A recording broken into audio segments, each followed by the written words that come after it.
Hello, welcome to Convict Inc. I'm your host, Robert Rosso. Coming to you from inside a private prison in Cushing, Oklahoma. Private prisons, by the way. I have to go back over this and say that I'm impressed with them. Now, I don't know when it comes to medical because they have not called me down yet. I don't know how well. There's an injury assessment when I first got here.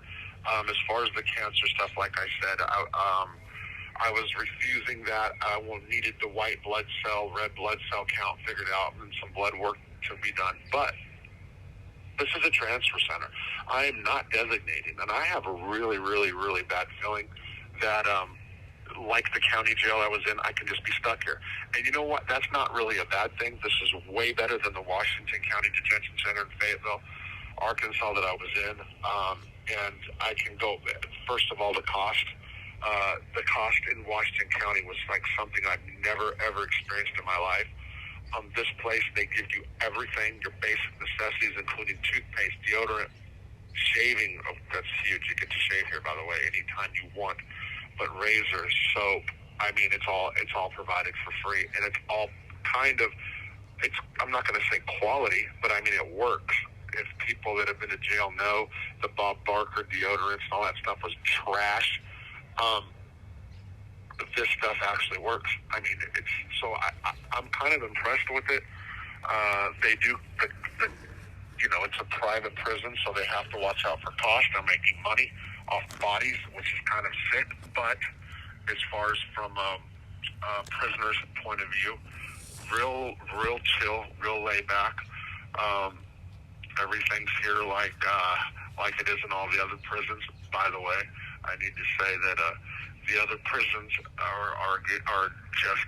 I have people that come through here from the BOP, and let me tell you something. It makes me still say, why am I even here? Meaning, I'm here for violation, for dirty urines, and these places are just fucking flooded. It's just saturated. And I'm not saying this place, I don't want any officials here to say that. I'm saying the Bureau of Prisons is having basically street prices on drugs in prison. And the access is easier than in Hartford, Arkansas, where I live. And that is the God's honest truth. It's just crazy. And I will say this, so my clean date is February the 4th. And I am actually feeling really good, and I take a look around me where the jug of choice in jails is actually K2 or deuce, and I get to watch people take hits and go out of their mind, and it makes me realize like how I'm happy to be sober right now. I'll leave it at that. Well, you know what? Let me go ahead and talk about this for a second. I think I've been around crackheads in my life, and I think people who actually do K2 in prison are actually worse. I've seen somebody totally shave his eyebrows, his head, and let people beat him up just for hits of K2 or deuce, whatever you want to say. Crazy. No self-respect, no dignity. And I never saw that with crack in prison. Not saying things didn't happen. I'm not saying people didn't turn tricks. I'm saying this deuce or K2. And if you guys don't know what it is, go on TikTok. There's videos all about it. People getting stuck. They have what's called, quote, episodes where they can't move. They puke on themselves. And and then they get up and do it again. And it's crazy. As far as meth, it is what it is. Like everywhere else in the United States, we have an epidemic behind ballers as well, and that's not going to change. And it's like I was never for the legalize it crowd. I really wasn't. I was kind of like borderline when I got out and I saw how flooded the country was with dope. Now I think they should just legalize it in prison too. Just get it over with. Fucking legalize it in prison too. It's just a mess. It's crazy. And yeah, I know why I'm back here, but I'm going to end it again by saying, you took me off the streets for getting high and put me in a place where it's way easier to get high. And just as cheap. And actually cheaper than Hartford, Arkansas, if I so chose. Otherwise, let me go into a couple of the comments and questions that were on my community page that OG Mike posted. Thanks again to OG Mike for helping me out with these. So, I don't know if Jimmy Clandra did crayons in prison, to the one person that said that. I just had it. I laughed. This isn't a slight at Jimmy. It's the comment that was funny. Relapse. Why did I relapse? Well, ties into financial and it ties into marital, and that's just maybe an excuse, okay? So I don't know. If I read my NA book, which is all I've been reading, by the way, that I have not read anything else but NA book over and over and over again. As a matter of fact, I'm getting ready to try to go to the library now that I found out that I'm here. And what I will do is start reading the big book, AA book, just for comparison. They'll say that it was an excuse and I was waiting all along. I'm not going to say yes or no. I'm going to say that it was intentional when I relapsed. It was like a fuck you to my spouse, and really, it was like drinking poison and wishing somebody else would die. But whatever, that started it up, and then I can tell you why, when, the dates that I did. Doesn't really matter. I did.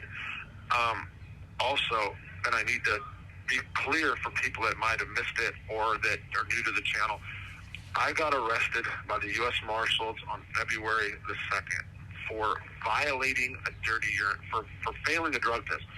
I went into the probation office and I tested a false positive. Excuse me. I gave a urine sample that was a false positive.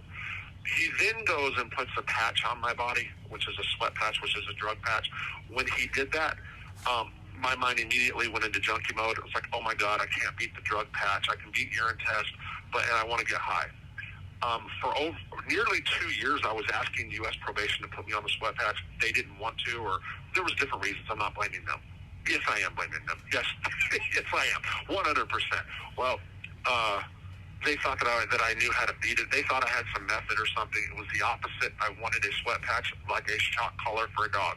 It was a way to stop me from using, in my mind. But there were 3 or 4 times I can recall over the last year and a half that they were like, okay, in 2 weeks you're going to be put on the sweat patch. And every time I was prepared, I had to have my last hurrah, so to speak. So the sweat patch meant get high one more time because you're going to be on a sweat patch and you're not going to be able to. Same thing happened when I went into the office the last time. So when I hit the false positive, which I knew would come back from the lab, negative. When I got the false positive, and then he goes and turns around and puts the sweat patch on me, I immediately copped to the false positive, saying that I was dirty, even though I screwed the dates up. That was stupid. Long story. That doesn't matter. I copped to it knowing or believing that I needed to go get high one more time, and I wanted the sweat patch to pop dirty for whatever, you know.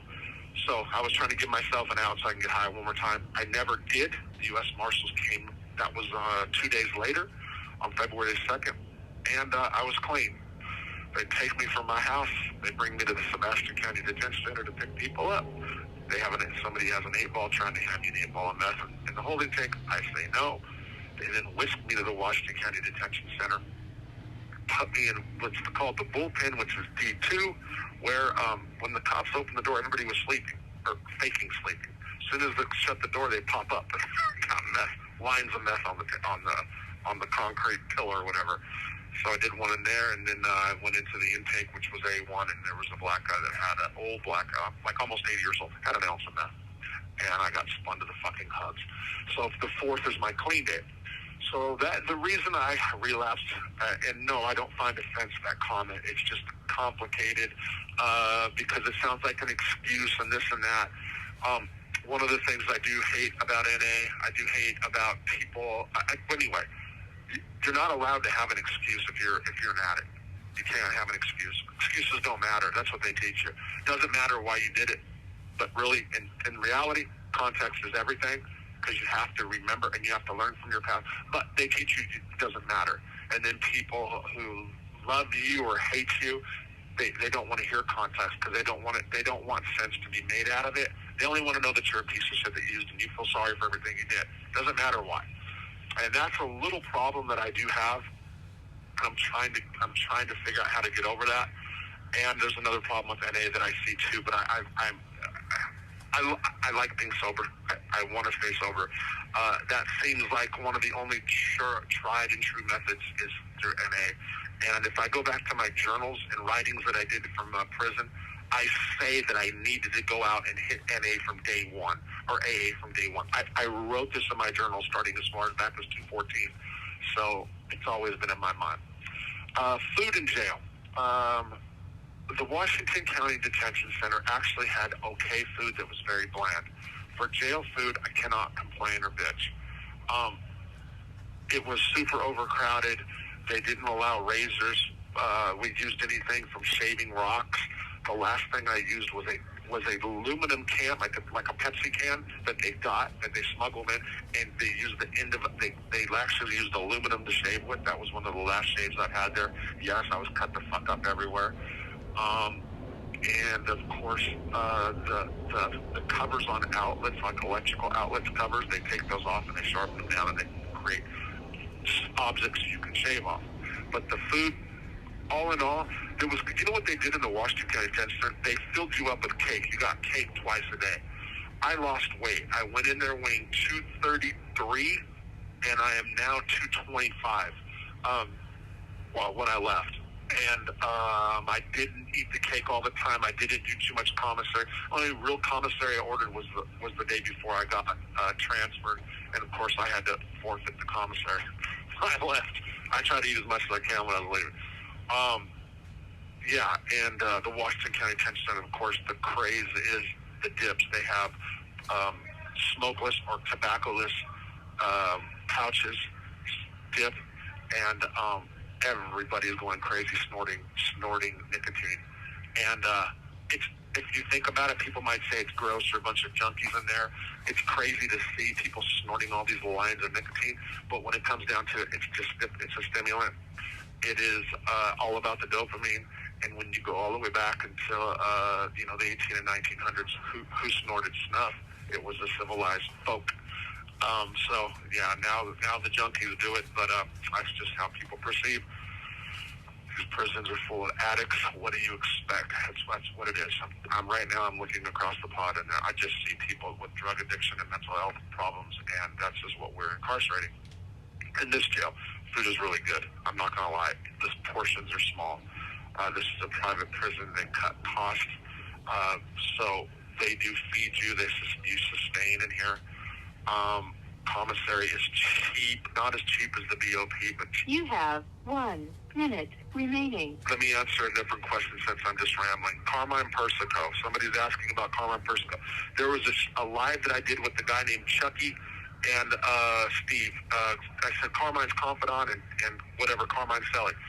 They talked specifically about Alley Boy's trial, I believe. Carmine didn't talk to me too much. I know that the one thing that stood out, he didn't care about Chris Pacello being a rat because Chris Pacello was helping Alley Boy. So matter of fact, he favored Chris, but I don't want to go on too far about that. Stevie Mialakis, who's stabbed in the back, but anyway, still love you, Stevie, even though he stabbed me in the back, whatever. He talked to Carmine more about that. I'm going to get cut off. I know this is kind of all over the place. I just wanted to get on here and freestyle it. I'm going to probably do one tomorrow. Thank you. Take care. By the way, shout out Dr. Niev. Yes, I got your letter. Bye.